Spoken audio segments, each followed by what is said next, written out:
Hello, everybody. Hello. I'm Monet. This is D Lyric. Hello, everybody. My boy is dropping the book today, y'all. It has officially dropped. Where can we find it? On Amazon. And what's the name of it? What Love Left Behind. What Love Left Behind. Out on ebook, paperback, and hard copy in 2 weeks. Y'all, I've been waiting for this book for over 3 months. All right. Not saying I've been waiting like, damn, when you gonna be finished? No, we was waiting for it to drop. We was waiting for August the 1st to come through. And it's here. And now we're gonna talk about it because I need to know about it. Yeah. How you feeling today? I feel good. I feel accomplished. I feel great. I feel like I accomplished a milestone, and I feel like I'm ready for it. Shit, my boy ready to get that money. I'm ready for everybody just to dive into my world and just see what is going on and how I felt about situations. I know there were certain people that I've had conversations with, again, privately during some of these chapters, and lived them with me in real time, but now they get to experience it on paper, you know.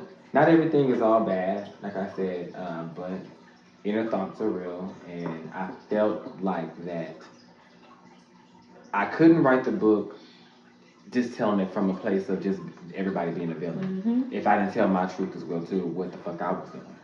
Ooh. So, yeah. Is this book fight? Y'all, he didn't got into it, so I guess we into it now. What was the hardest part about writing this book?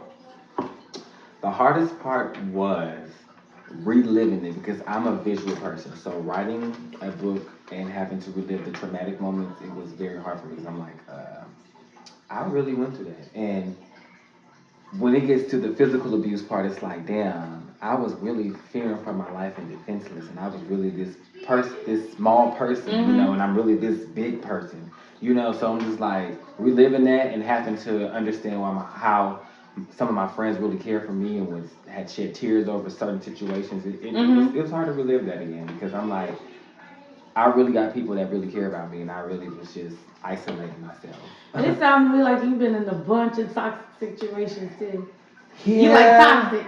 But yeah, I think toxic finds me or something. I don't know what. Is this book toxic? I think it could be it's sprinkled. Now, I will say this. Yeah. There are 4 chapters. Okay. I was about to ask. There are 4 chapters. I will say one of them chapters, especially chapter 2, The Calm Storm. That's actually the perfect example of what a relationship really looked like. Okay. But that was the relationship that I wasn't ready for because I was so used to chaotic. Okay. So I didn't know what a real relationship consists in. That's the one that my family still talks about to this day and still loves and calls son. So 4 chapters, 4 relationships I'm considering. Yes. Okay. 2007 to 2025. It's only 2020. Okay. So chapter 4. I can't wait to read about you. Yes. Are you concerned about what these different folk in these different chapters? No, but I can take you down a little. What's your favorite one? What's chapter 2? I love chapter 2. Fuck chapter 2. Not fuck you as a person because he said that's his favorite. I like chapter 2. Which one is your least favorite? I should have asked that. Yeah. It is a toss up between 3 and 4 because they were the same, but one was just quiet and one was just loud. And the quiet one was the one. Ooh, I'm gonna say 4. That was my least favorite because I had to relive that. That's the one you had to relive. relive. That was physical abuse. Yeah. So as y'all can see, physical abuse does not only exist in heterosexual. Does not only exist in heterosexual relationships. It exists within the LGBTQ community, and the origin of this book is also to get people to understand that people do go through that, and they also sometimes have fear. Just because you're a male does not mean you cannot have fear. You cannot be in a relationship that you can't get out of. Right. When y'all read the book, y'all will see, baby, y'all talking about Jigsaw Master Strategizer? get into chapter 4 real good. I'm telling you, but it's deeper on an emotional level. And also, I want to add in there too. My book is also spiritual. I want to put that out. Shouts out to God for making anything possible because nothing would be moving or grooving or shaking without Lord Jesus Christ for real. But just in the midst of these relationships, spirituality is connected in all these relationships in some form or fashion, even if it's to misconnect with the partner I was with. That's because God told you He is not the one. Author confusion. And you was not listening. Y'all, I'm excited to read this book myself. If you don't mind me asking, has writing this book changed you, like as a person, as a friend, as a spouse, as a sneaky link, as a whatever? How has this book changed you? I will say this. I used to be a very, very impulsive person. And I like it. I used to be very impulsive. This book has changed me in a way that I am more introverted. I'm less. I think before I react. I put God before anything. That's always been that, but it's always been a little bit shaky. If I can be just real, we all have our faults, but now it's God before anything. I block out negativity. People may not understand when I am quiet because sometimes I have to have time to myself to really regroup and rethink and stuff like that. Because as you'll see in the book, I has always been that friend that gave so much. Look at that. Sometimes you gotta tell somebody shut the fuck up. You do. Shh. Shout out to Sophie Taylor.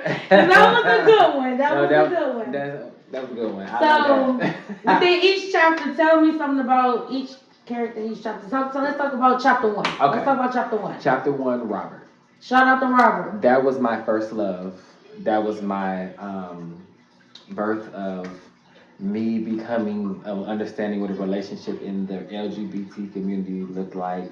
Someone older than me, someone I learned how to with emotional manipulation, my first heartbreak, just toxicity, like things before that was not like that. So that was my first becoming of learning things through sexual activity, just the streets. It was just a lot, and it was. So it sounds like Robert broke you open a little bit, exposed you a little bit to what's going on out here. Yes, Robert was. Let me say this: he didn't expose me because when he met me, I was already in the streets. I was already at a young age. I was already in the streets. But he was my first love to where he was older, and he showed me what a possible, in my mind, at a young age, a relationship could look like.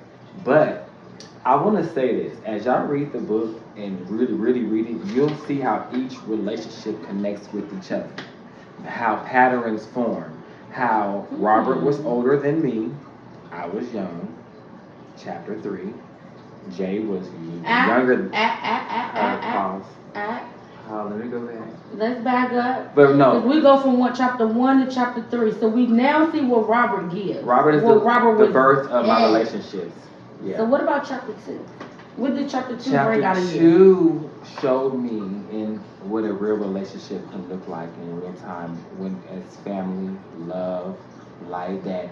You don't have to be loud and toxic to love somebody. I feel like we gonna love number 2. The calm, so you can be calm, still consistent, and love can still be present. Because you go off don't mean your partner gotta go off. You know what I'm saying? Because you pop off at the mouth and you want to post everything doesn't mean your partner got to do that. That is that relationship right there. Chapter 2 is the one that I was present, but I was exposed. He was exposing what I experienced in chapter 4. We ain't gonna move, but I'm just showing you how the arc happens. It was already formulating in chapter 2 of how I was being the aggressor. And having a still water relationship and didn't budge, didn't move, and to this day, my family, chapter 2 is the one that is we still are friends to this day. He knows this book is written, so. I couldn't wait to ask that. You answer before I can ask it, because we're going to get back to all of them. I'm sorry. Don't worry about it now. Hey, the book gonna be tea, okay? And sometimes tea could be a little messy, so. Can't be. I mean, it is what it is. It's out there. Number 3. Who is this dude? What's his name? Ooh. What's his name in the book? Jay. Jay Bird. Okay. Jay. Tweedledum. What about Jay? Jay is the chapter 3, the wild card. Jay was my first experience of dating someone extremely younger than me. Legal.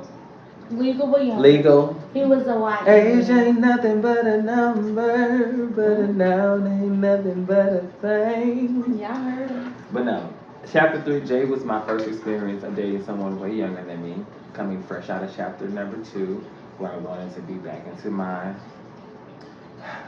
spunk and high life. And That's your personality, though. You have a nice Yeah. personality. It's easy for people to draw to you, guys. but dating, Welcome, Jay. yes, Welcome Jay to the was chat, the Jay. wild card, was because he was quiet, but he was consistent.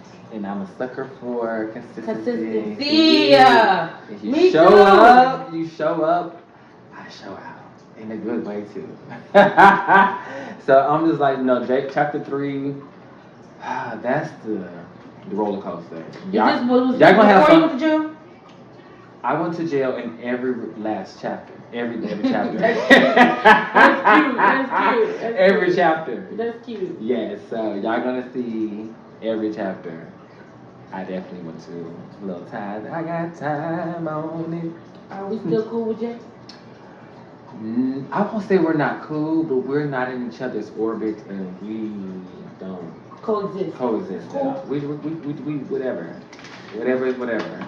Last but not least, I know y'all been waiting. Mm. What about Foe? Let's talk about Foe Head. Oh. What's his name in the book? 4 is Prince. Prince.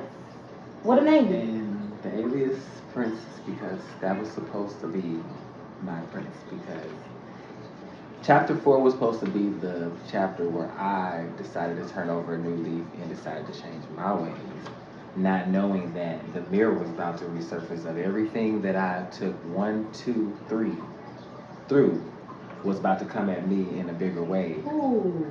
in a bigger person. And I had to be the chapter 2, still water and calm.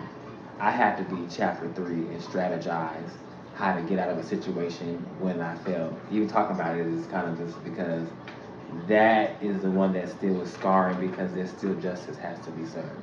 And I'm not going to get deep into that, but there's, as y'all read, y'all will understand. But that chapter right there, the mirror of Prince, the chapter, mirror of my monster. I know it's like Prince, the mirror of my monsters. Because that was the chapter that I said, you know what? You see a reflection of you. Yes. And I had to tell the story, because that's just what it was. Y'all, sitting right here just listening to him.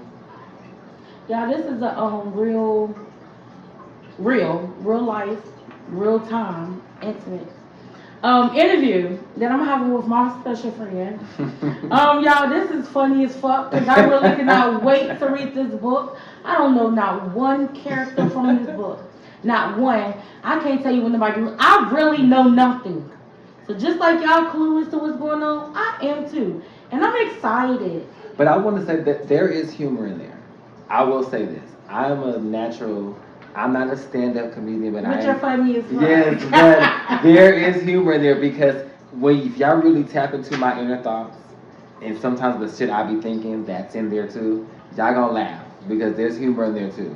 There's not humor in the traumatic points, but there's humor in the way I conceive or perceive certain situations, and like, what the fuck? As the song said, what the fuck? So, but no, it's a toss up of a lot of things, and y'all gonna be. I gotta go to chapter. It's an art. Don't skip the book. Don't skip it. Read it through and through. Read it through and through. I really have poured everything into it, and I have reread it 4 times before I even published it, because I want to make sure that. Let me say this: I love my peoples, and I love my people that ride for me. And anyone that's told in this story is coming from the eyes of what I saw and what I felt. Mm-hmm. And some of the conversations we probably had, you know what I'm saying? But the whole organicness of it is that y'all always have known I've been a truth teller. And I want to say this too. There's people that's in my book that I've sat down, like we're sitting down, they know I wrote a book, and I said, can I tell that part of the story? And they said yes. So, you know, but healing is that we're all still friends, and we've grown through it. And I just told the story, and I still love y'all the same. And I want y'all to know that the main goal is healing. Healing. Healing. And I'm gonna leave y'all on that. Healing.